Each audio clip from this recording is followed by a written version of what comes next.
오늘 주제가 화해입니다. 화해 뜻이 뭐냐? 싸움을 멈추고 서로 가지고 있는 안 좋은 감정을 풀어서 없애는 것, 그걸 화해라 그래요. 이렇게 보면 화해 이면에, 화해를 해야 되는 이면에 이런 것이 있습니다.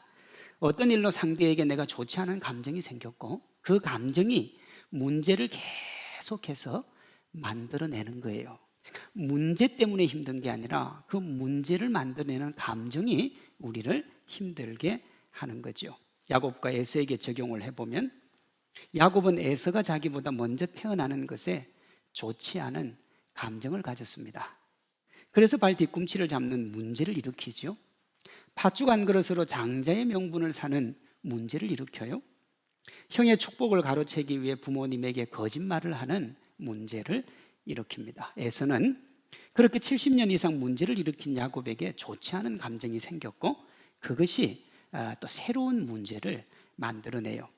동생 야곱을 죽이려고 했고 부모님이 너무너무 미워서 이방 여자를 아내로 맞이합니다. 그리고 그 분노와 적개심을 20년간 품어서 400명을 데리고 야곱과 일전을 치러야 되겠다는 오늘 본문의 상황이 발생을 한 거예요. 이렇게 문제와 감정이 겹겹이 쌓이면 화해라고 하는 건 거의 불가능에 가깝습니다. 왜냐하면 누가 먼저 손을 내밀어 화해를 청한다고 해도 상대방이 반응을 할지 안 할지 미지수기 때문에 그래요. 이렇게요. 제가 이런 글을 봤는데요. 이런저런 이유로 부모님과 어려운 관계에 있던 어떤 사람이 나이가 이제 들고 이래서 부모님하고 화해를 좀 했으면 좋겠는데 어떻게 하면 될까요? 라는 상담 요청을 했을 때 어떤 상담가가 이렇게 조언을 했어요. 부모님이 미웠다고 힘들었다고 말을 하세요. 이렇게 말하면 부모님이 뭐라고 하실까요? 가슴 아프지만 부모님이 그 진심 어린 사과에 대해서 진심 어리게 사과로 반응하지 않을 겁니다. 저는 지금까지 수많은 사람을 상담해 봤는데 그것이 내가 경험한 현실입니다. 그러나 사과를 받아야만 나의 상처가 치유되고 마음이 편해지는 건 아닙니다. 지금 당신에게는 자신의 마음을, 자신의 오랜 아픔을 부모님에게 털어놓는 그 자체가 중요합니다. 그 자체가 자신의 삶을 적극적으로 해결해 보려고 하는 시도이기 때문에 그렇습니다. 그랬어요. 이 상담가의 말에 들어있는 뉘앙스가 뭐냐? 내가 진심으로 대해도 상대방이 그 진심에 대해서 진심으로 반응하지 않을 확률이 훨씬 높다는 겁니다.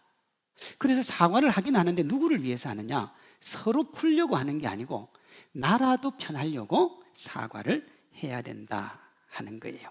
그러니 여러분, 그건 진정한 화해가 아니죠. 상담가의 말처럼 시도만 하고 화해로 나아갈 수가 없는 거예요. 이게 일반론적으로 우리 사회가 생각하고 있는 화해하는 겁니다. 그런데 오늘 본문에 보면 야곱은 그 웬만한 사람들하고 비교할 수 없는 응어리진 그 화해를 시도를 해요. 무려 몇 년이죠? 100년이에요. 100년. 100년이요. 그 100년의 고통, 그 100년의 아픔 겹겹이 쌓였는데 어느 정도까지 쌓였느냐? 형이 동생을 죽이려고 하는 그 마음이 20년 동안 변하지 않을 만큼 그렇게 쌓인 감정을 풀려고 하는 거예요. 3절입니다. 자기는 그들 앞에 나아가되 몸을 7번 땅에 굽히며 그의 형 에서에게 다가갔다. 그래요? 몸을 7번 굽혔다. 성경의 칠이 완전수니까요. 정말 진정성을 가지고 나아간 거예요. 아무리 야곱이 진정성이 있어도 에서가 안 받아주면 그만이고요. 에서는 조금 전까지만 해도 받아줄 마음 자체가 없었어요. 그런데 4절에 보면요, 흔쾌히 그 사과를 받아들입니다. 에서가 달려와서 그를 맞이하여 안고 목을 어긋 맞추고 그와 입 맞추고 서로 울었다. 그래요. 그리고 자기가 데리고 온 400명이 야곱을 보호하도록 해줍니다. 그렇게 지난 100년의 갈등에 마침표를 찍어요. 이것은요, 앞에서 조언한 상담가의 대답이나 상대방이 받아들이지 않을 확률이 상당히 높다는 일반적인 결과하고는 다른 결과입니다. 그럼 어떻게 야곱은 이 다른 결과를 만들어냈을까요? 그 차이를 만든 것이 두 가지입니다. 하나는 야곱의 진정성이에요. 왜 야곱의 진정성이냐? 자, 보세요. 야곱이 화해를 시도해가지고 자기 제일 앞에 나갔잖아요. 그런데 라반은 누구를 데리고 왔느냐? 400명의 군사를 데리고 왔단 말이에요. 거기서 에서가 받을 마음이 없으면 야곱은 그 자리에서 죽는 거예요. 그러니 정말 진정으로 내가 죽어도 형하고 뭐 해야 되겠다는 거예요? 화해해야 되겠다는 거예요. 그래도 제가 지금까지 설명을 했습니다만 에서가 안 받아주면 그만이잖아요. 그래서 뭐가 있느냐? 하나님의 도우심이 있는 거예요. 진정성의 핵심은 뭐냐 그러면 철저한 자기중심을 상징하는 야곱인 자신을 내려놓고 하나님께 순종하는 이스라엘로 바뀐 겁니다. 여러분, 자기 잘못을 인정한 야곱이 에서에게 용서를 구했고 에서가 야곱이 내몬 화해의 손을 잡은 거예요. 그리고 그 이면에는 뭐가 있다고요? 하나님의 도우심이 있다고요. 화해의 출발이 뭐냐? 야곱의 잘못 인정입니다. 여러분, 쌍방이 어떤 관계성 속에서 문제가 생길 때요, 어느 사람이 더 크게 잘못을 했고 어느 사람이 덜 잘못했다는 건 있어도 항상 문제가 어느 한 사람에게 100% 잘못이 있는 건 아니에요. 왜냐하면 관계잖아요. 관계 속에서 일어난 일이라고요.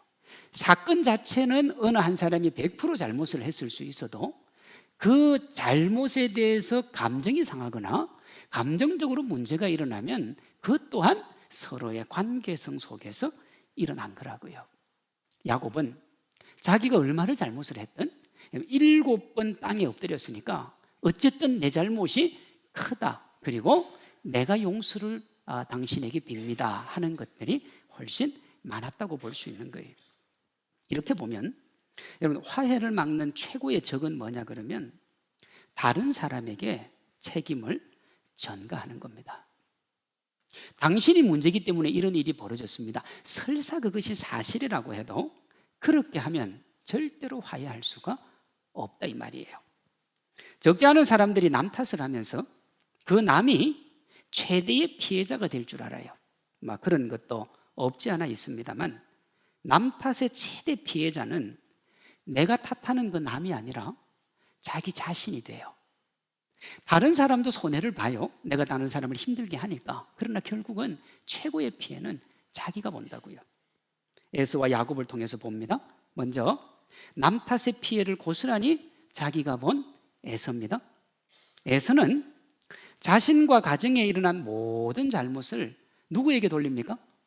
야곱에게 돌립니다. 야곱 탓을 한 거예요. 창세기 27장 36절입니다. 에서가 이르되 그의 이름을 야곱이라 하는 것이 맞지 않습니까? 그가 나를 속임이 이번이 두 번째입니다. 전에는 나의 장자의 명분을 빼앗고 이제는 내 복을 빼앗았나이다. 그래, 복을 빼앗긴 거예요. 이 야곱 탓과 동시에 에서가 야곱에게 적개심을 가지는데 죽이고 싶을 만큼의 적개심을 가집니다. 창세기 27장 42절이요.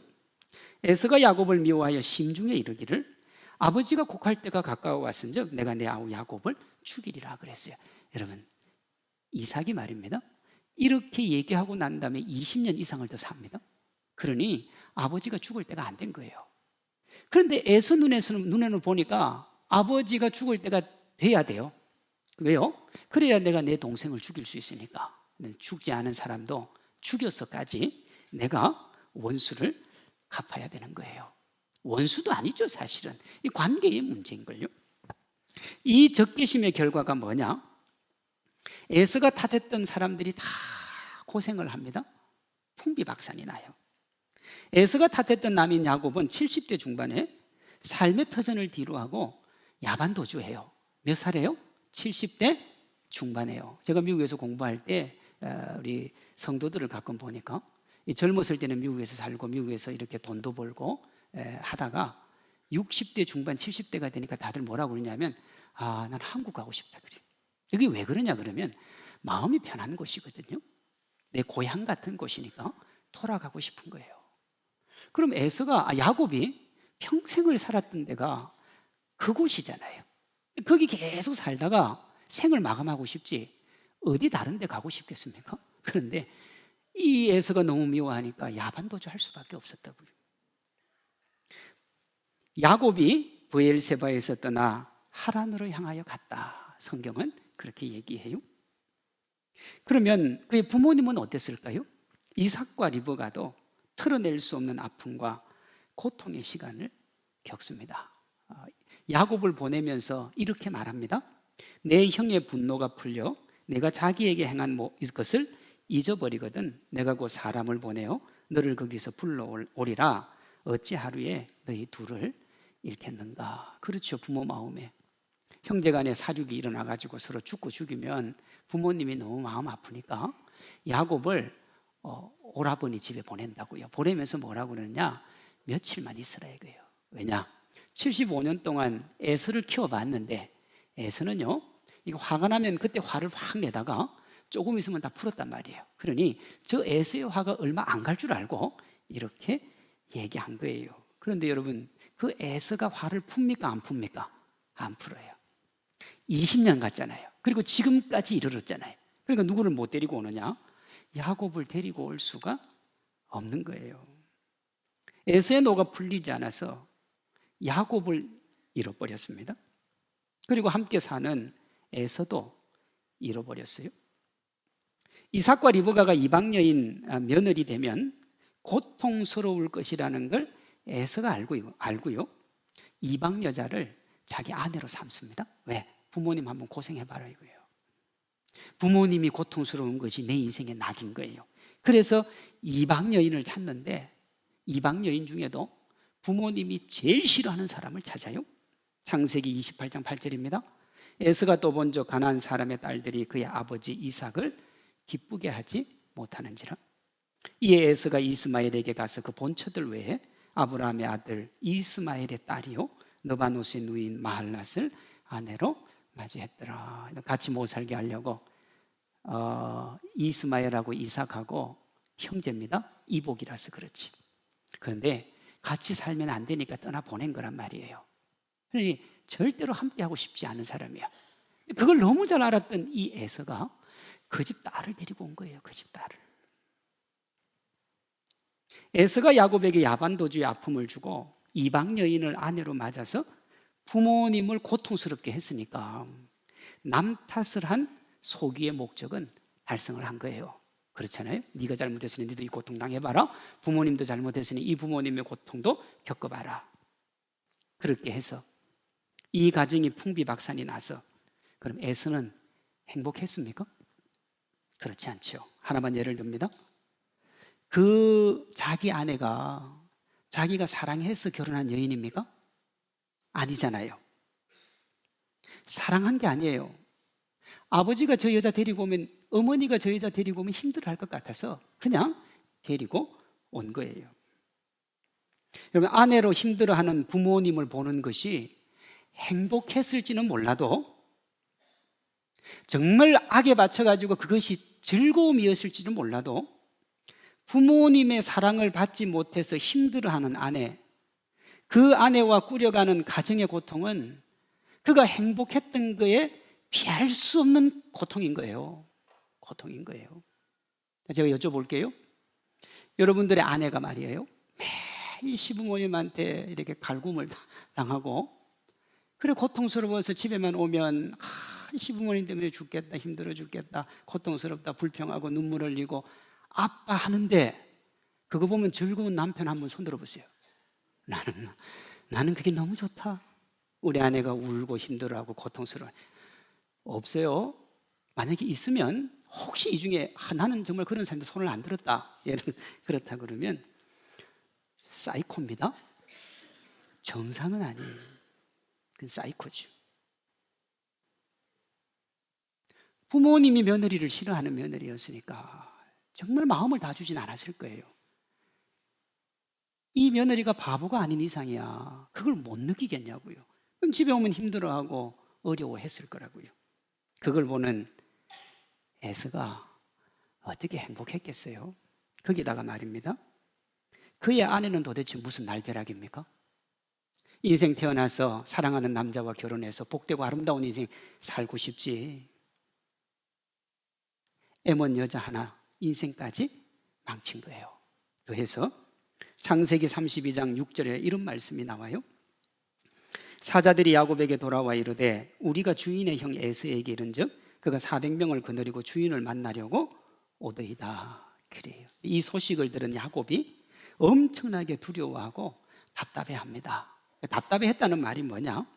에서가 야곱을 죽이러 온다는 게 사실이다 이 말이에요. 죽이러 오는 줄 알았죠. 왜냐하면 자기를 보호하러 오는 줄 알았을 것 같으면 야곱이 뭐 하려고 그래 답답해하고 힘들어 하겠습니까? 이 말은 에서가 20년 전의 화를 그대로 품고 있었다는 이야기예요. 여러분, 20년 한결같이 분노와 적개심을 가지고 내가 야곱 보는 순간 죽이리라 400명의 군사를 키울 이 마음, 그의 인생이 어땠을까요, 여러분? 지내기 마르고 아마 없던 병도 생겼을 겁니다. 생겼을 거예요. 스트레스가 만병의 근원인데 누군가를 죽이고 싶도록 미운 것보다 더한 스트레스가 어디 있겠어요? 그러니 보세요. 야곱 탓하고 부모 탓해서 피해를 좀 주긴 좋습니다만은 최고의 피해는 누가 봅니까? 에서가 다 봤어요. 다음으로 남 탓의 피해를 고스란히 본 야곱도 마찬가지입니다. 야복강에서 이스라엘로 바뀌기 전까지 야곱도 남 탓했어요. 엄마 뱃속에서 자기보다 먼저 태어나는 에서를 원망했고요, 후에 실제 먼저 태어난 에서를 시기하고 질투했습니다. 그런데 여러분 보세요. 아니, 에서가 먼저 태어난 게 에서 잘못은 아니잖아요. 그게 삶이, 인생이 그렇게 된 걸.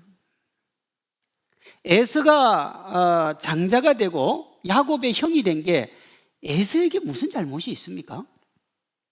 인생을 살아가다가 보면 내가 아무리 원해도 가질 수 없는 것을 정말 쉽게 가지는 사람들이 있습니다. 에서처럼요. 내가 가지지 못한 것을 가진 에서, 아무리 우리가 탓하고 원망해봐도 그런 상황에 부딪혀보지 않은 에서는 반응을 안 합니다. 왜? 나는 그런 상황을 모르기 때문에. 그러면 어떻게 되느냐? 탓하는 야곱만 손해예요. 자기가 그것 때문에 힘들고 어려워하니까. 후에 야곱이 많은 재물을 가지고 있는 외삼촌 라반을 탓합니다. 내 것을 다 뺏어간 라반을 너무너무 싫어한 거예요. 근데 이것도 마찬가지인 게, 우리가 정말 열심히 했는데 그것을 빼앗아 가서 그것 가지고 놀고 먹는 라반 같은 사람은 어디에도 있습니다. 그렇게 빼앗기면 정말 억울하죠. 그래서 적개심을 품고 억울해해도 그것이 일상이요 삶인 라반은요 반응 안 해요. 반응 안 합니다. 그러면 누구만 손해냐? 라반 탓하며 그에게 적개심을 품고 있는 야곱만 손해예요. 제가 지금 상대방이나 환경에 문제가 없다 막 그렇게 얘기하는 거 아닙니다. 나를 힘들게 하는 사람이 문제일 수 있고 나를 힘들게 하는 환경이 문제일 수도 있어요. 그런 환경과 여건을 탓하며 불평하면 손해보는 건 나 자신이다 이 말이에요. 남을 탓하는 버릇은 자기 삶에 무력감을 느끼게 하고 실제 자기 삶을 무력하게 만듭니다. 야곱을 보세요. 마음은 불안하고 삶은 뒤죽박죽입니다. 다른 사람이나 환경이 자기 삶과 행복을 좌우하게 만드는 것만큼 어리석은 사람이 없는 거예요. 내가 내 인생을 열어가야 되고 내가 내 인생을 걸어가야 되는데 누군가가 하는 그 말, 누군가가 내게 주는 그 모욕, 그것 때문에 내 삶이 거기에 휘둘려 살아간다 그러면 정말 힘들고 어려운 삶이잖아요. 주변 사람과 환경은 여러분 그 사람의 댐댐이를 드러낼 뿐입니다. 내 환경이 힘들어요, 내 주변에 나쁜 사람만 있어요, 그렇게 하면서 자꾸 탓하는 건 그 사람의 댐댐이라고요. 나를 둘러싸고 있는 사람과 환경에 어떻게 대응할지는 내가 책임지고 내가 결정하는 겁니다. 야곱이 남 탓을 했을 때 무력감을 경험했습니다. 아무것도 되는 게 없었어요. 반대로 자기 탓으로 돌리고 적극적으로 사람과 환경에 대응했을 때 그가 살아나거든요. 꽁무니를 빼려다가 가장 앞에 섰고요. 부러진 허벅지 관절에도 앞으로 나아갔습니다. 야곱이 불평하려면 불평할 수 있었죠. 에서가 나를 죽이려니 나는 앞에 갈 수 없고요. 내가 지금 100살인데 내 허벅지 관절이 부러졌으니 내가 앞에 갈 수 없어요. 그러나 야곱은 앞서 나아갑니다. 그 모습을 보고 하나님께서 은혜를 베풀어서 에서와의 관계가 실타래처럼 풀리게 해 주세요. 오늘 본문 10절 12절입니다. 야곱이 이르되 내가 형님의 눈앞에 은혜를 입었사오면 청하건대 내 손에서 예물을 받으소서. 에서가 이르되 우리가 떠나자 내가 너와 동행하리라. 9절에 보면 에서가 야곱을 이렇게 부릅니다. 내 동생아. 여러분, 에서가 내 동생 보러 왔습니까? 원수 죽이러 왔습니까? 원수 죽이러 왔습니다. 그러니 이 철천지 원수야. 그래야 말이 되는데 뭐라고 그러느냐 그러면 내 동생아 그래요. 그리고 함께 가자 그래요. 동행하겠다는 말은 내가 너를 지켜주겠다는 말이에요. 야곱을 죽이려고 온 400명이 야곱의 보호자가 된 거예요. 그 시작이 뭐냐? 에서와 환경에 수동적으로 반응하지 않고 적극적으로 화해를 시도한 능동적인 행동입니다. 여러분, 내가 직면하고 있는 문제를 해결할 최고의 사람, 나의 불행을 행복으로 만들 최고의 사람은 나 자신인 겁니다. 누가 해주는 게 아니에요. 상대방에게 나의 행복을 저당 잡히지 말라는 거예요. 어떤 분이 이것을 이렇게 말했습니다. 누군가가 공을 던진다고 해서 그것을 꼭 받아야 할 필요는 없다. 가슴 깊이 공감되는 말 아닙니까? 누가 나에게 상처를 주고 아픔을 준다고 해서 그걸 내가 꼭 받을 필요는 없잖아요. 그런데 이게 정말 어려워요. 상대방이 던지는 모든 공을 받고 힘들어하는 게 어쩌면 인간의 본질이거든요. 그러면 어떻게 야곱은 에서가 내 인생을 좌우할 수 있다고 하는 그 공을 받지 않고 야복강이라고 하는 환경을 탓하지 않았을까? 탓할 수 있는데 그 이면에 처절한 자기와의 싸움이 있고 하나님과의 만남이 있는 겁니다. 처음에 야곱도 에서와 환경이 던지는 공을 받았습니다. 받고 정말 힘들어했죠. 그것이 야복강에서 밤새도록 씨름한 겁니다. 거기에다가 자기 목숨까지 걸었죠. 그 결과가 뭐예요? 이겼어요. 내 고집대로서 이겼단 말이에요. 그렇게 이기고 나니까 자기 인생이 잘 풀리는 것이 아니라 자기 인생에 남은 게 절망과 좌절이에요. 에서는 여전히 다가오고 있고 에서는 나를 죽이려고 하고 나는 나아갈 길도 없고, 그제서야 야곱이 깨닫습니다. 에서의 처분을 기다리고 상황이 바뀌기를 기다리는 사람과 환경이 던지는 공을 거부하고 하나님과 함께 적극적으로 내 인생을 마주해야 된다는 걸 야곱이 배우는 거예요. 야곱이 그렇게 했음을 보여주는 게 뭐냐? 자기중심적인 야곱에서 하나님의 은혜로 사는 이스라엘로 자기 정체성을 바꾼 겁니다. 에서와 환경을 탓하지 않고 모든 잘못을 자기에게로 돌리며 하나님의 은혜를 구한 것이요. 여러분, 문제 해결을 위해서 적극적으로 하나님께 노크한 야곱과 그런 야곱을 향한 하나님의 은혜가 핵심이에요. 우리가 화해를 할 때 에서가 가장 중요한 줄 아는데 에서는 아무 의미도 없어요. 에서는 그냥 변수에 불과합니다. 내가 어떻게 이 상황을 맞이하고 내가 하나님의 은혜를 어떻게 내게로 가지고 오느냐, 그것이 핵심이라고요. 제가 자꾸 이것을 강조하는 이유는 뭐냐 그러면 자기 내려놓음과 하나님의 은혜가 아니고는 여러분 인간관계에서 가지고 오는 그 엉어리를 풀 수가 없어요. 다시 앞에서 예를 든 상담가의 말입니다. 부모님이 미웠다고 힘들었다고 말하세요. 이렇게 하면 부모님이 뭐라고 하실까요? 가슴 아프지만 이제 와서 진심 어린 사과를 하며 받아주지 않을 겁니다. 대부분은 그 사과를 받아주지 않습니다. 그럼 어떻게 해야 받아줘요? 내 마음속에는 부모님, 어머님, 아버님 때문에 힘들고 어려웠어요, 이렇게 얘기해야 되지만 정말 세상이 말하는 화해를 하려면 어떻게 해야 되느냐? 제가 그때는 미워했는데 인생을 살아보니까 부모님 마음 이제 이해하겠어요. 제가 잘못한 것 같아요. 부모님이 다 옳아요. 저를 용서해 주세요. 그래야 화해됩니다. 내 탓을 해야 되지 남 탓해갖고는 화해가 안 된다고요. 자기 반성과 하나님의 은혜가 없으면 진실이 밝혀져도 말입니다, 철저한 자기중심성에서 나오는 그 불신과 오해가 화해를 다 막아버려요. 아무리 생각해봐도 상대방 잘못이고 혹 내가 잘못을 해도 내가 그렇게 할 이유가 충분한 거예요. 야곱과 에서처럼 서로 문제적 관계로 묶인 이들 대부분이 이렇습니다. 그래서 한번 꼬인 관계를 푸는 것이 얼마나 어려운지 모릅니다. 풀렸다 싶은데 얼마 안 가면 또 묶여 있잖아요. 왜 그렇게 됩니까? 오해가 불신이 되고 그것이 화해를 막는 거예요. 그렇게 되면 백약이 무효인 겁니다. 이를 해결하는 유일한 길이 뭐냐? 하나님의 은혜를 구하고 하나님의 시각으로 보는 거예요.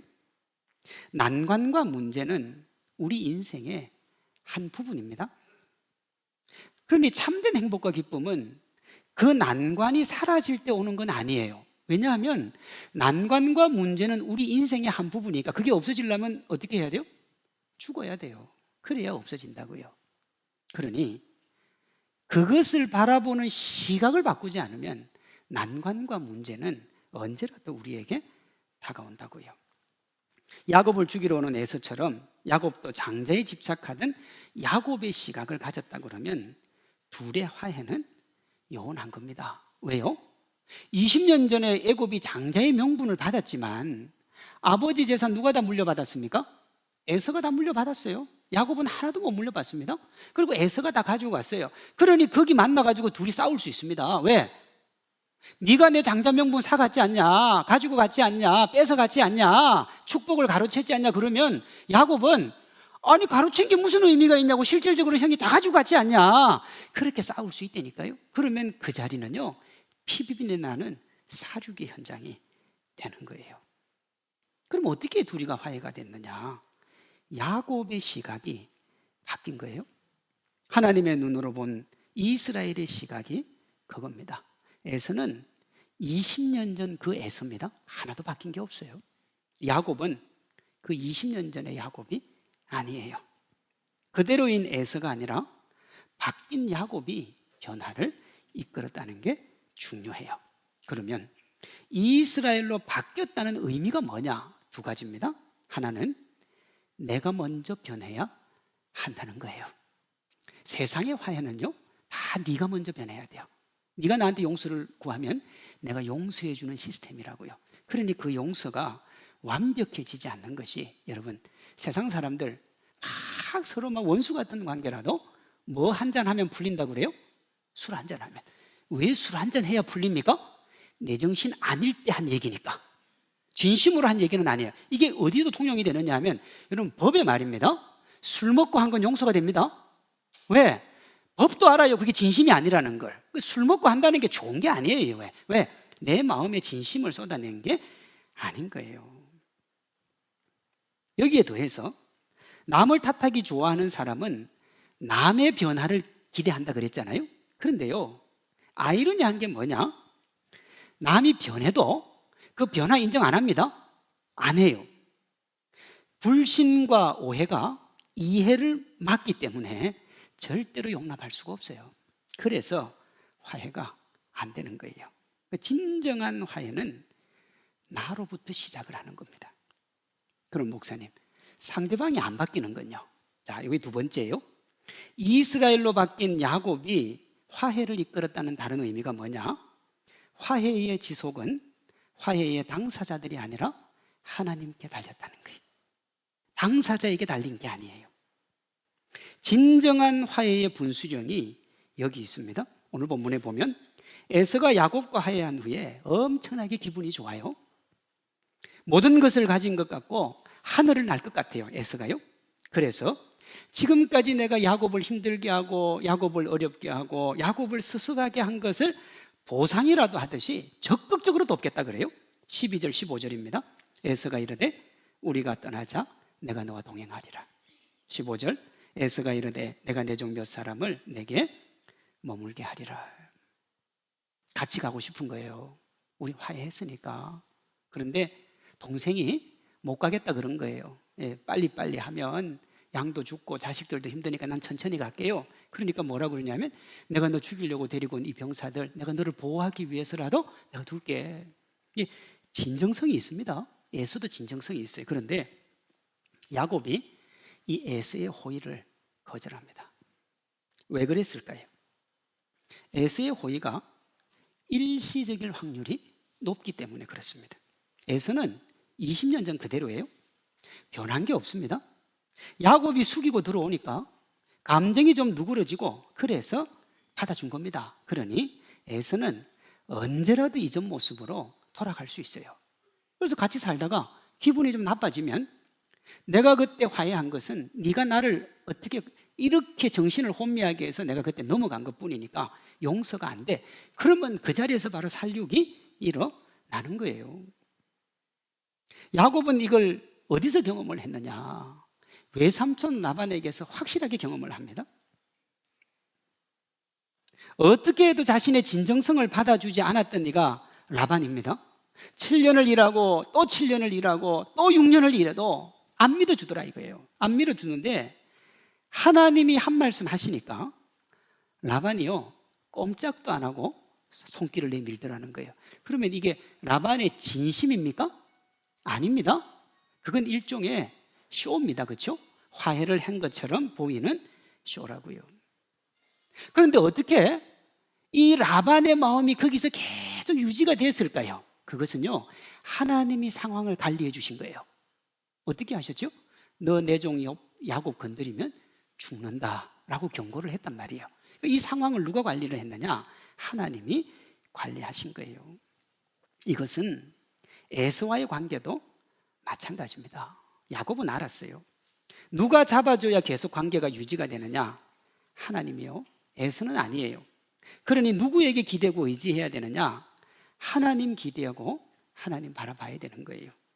언제 어떻게 변할지 모르는 에서를 보고 따라갔다가는 더 큰 위기에 직면할 수 있는 겁니다. 이것을 누구보다도 잘 알았던 야곱은 돈과 힘으로 보호해 주겠다는 에서의 그 보호에 대한 제안을 거절하고 하나님께 도움을 구하고 하나님을 의지했던 겁니다. 야곱은 알았어요. 그것이 어렵게 이루어진 화해를 지속하는 길이고 하나님의 은혜로 살겠다는 이스라엘의 정체성을 지키는 길이었기 때문에 그렇습니다. 적지 않은 사람들이요 하나님께 간절하게 구하고 구한 것이 이루어지면 그때부터 구한 것을 의지하고 삽니다. 대단히 중요한 말이에요. 다시요. 적지 않은 사람들이 하나님께서 주실 줄 알고 하나님 앞에 간절하게 구해요. 그리고 하나님께서 구한 것을 주시면 그때부터는 구한 것을 의지하고 산다고요. 화해를 구하고 화해가 이루어지면 그때부터는 화해한 사람하고 더불어 살아요. 물질을 하나님 앞에 구해서 하나님이 물질을 주시면 이제부터는 물질과 더불어 산다고요. 건강을 하나님 앞에 구해요. 그리고 건강을 하나님이 주시면 이제는 건강과 더불어 삽니다. 예를 들어서 어떤 분이 주일날 교회를 안 왔어요. 그래서 전화를 해봤어요. 아니 집사님 왜 교회를 안 왔습니까? 제가 건강을 챙겨야 되니까 등산을 간다고. 그 건강 주님이 주신 건데 이제는 건강에 기대어 산다고요. 여러분 그러면 자연히 하나님과 멀어지고요. 이스라엘이 아닌 야곱의 정체성으로 살게 되는 거예요. 그것이 다음 주에 야곱 이스라엘이 있어야 될 자리에 있는 야곱입니다. 그러면 어떻게 되느냐? 화해는 화해했던 사람하고 더 나쁜 관계로 발전하고 축복의 물질이 삶을 망치는 도구가 되는 거예요. 다시는 이런 삶의 아픔과 고통을 반복하지 않겠다는 야곱의 믿음의 결단이 뭐냐? 에서의 동행 제안을 거절한 겁니다. 내가 돈으로 힘으로 너 지켜줄 테니까 나에게 오라는 거예요. 안 한다 이거예요. 나는 하나님과 함께 가서 하나님의 은혜로 살고 하나님의 기쁨으로 살겠다는 겁니다. 이 결단으로 여러분이 야곱이 받은 축복 받아 누리시기를 소망합니다. 마무리합니다. 화해를 막는 최고의 적이 상대방에게 책임을 돌리는 남 탓이라 그랬어요. 진정한 화해는 자신을 돌아보고 그 상황 하나님께 맡긴 야곱처럼 먼저 화해의 손을 내밀고 주님 의지하며 나아가는 겁니다. 그렇게 하면 에서가 분노를 멈추게 하신 것처럼 그 다음부터는 하나님이 알아서 하시는 거예요. 상대와 겹겹이 쌓인 오해를 풀어서 문제를 해결하고 감정을 누그러뜨리고 그 어떤 것도 이해할 수 없었는데 이해가 되게 하신다고요. 그리고 그 다음부터 주님이 어떻게 해요? 상황을 관리해 주시는 거예요. 자신을 돌아보고 하나님께 맡긴 후에 먼저 화해의 손길을 내미시기를 바랍니다. 그러면 하나님께서 우리가 직면하고 있는 그 어떤 관계의 문제도 해결하시고 서로의 오해를 풀고 서로를 이해하는 참된 화해로 나아가게 해 주실 줄로 믿습니다. 우리 모두가 이 하나님의 은혜로 내적 평안 누리고 외적 여유 가지고 어제와 다른 오늘, 오늘보다 행복한 내일 열어가는 그런 믿음의 주인공들 되시기를 주님의 이름으로 축원합니다.